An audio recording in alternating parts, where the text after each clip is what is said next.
Alrighty, so it is around 12:30, almost 1 o'clock, and I've just had water up to this point on here, and so now I'm going to have some coffee, and we'll check out the coffee that I have that really helps me out a lot.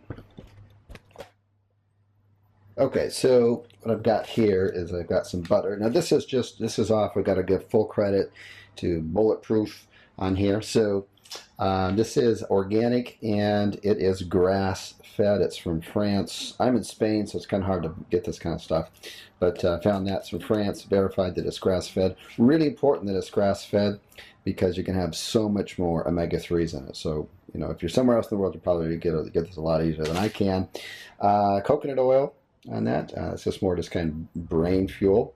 Got my little coffee going on here, and because I like to measure my stuff on here, I just measure it out, and so I know I put it in there. So I've got 5 milliliters of each in there, and I think that's going to be, I'll calculate it, that's going to be about 80 or so calories of fat, and it really helps me out with my fast as I'm going throughout my day.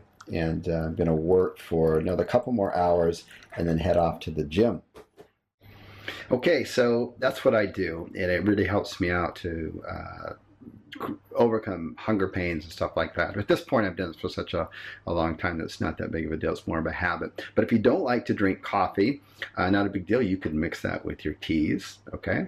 You could mix it with something else. Or if you've got no issues whatsoever and you've done this for a couple of weeks and you can get through, you know, you've been up for maybe 8 hours and you're at about your 16 to 18 hour window and you got no problems with hunger pains or anything like that, and you'd rather use that butter, say on some potatoes or some other food or something like that, then feel free to do that. It's just something that works for me. You might want to experiment around with it and see if it works for you.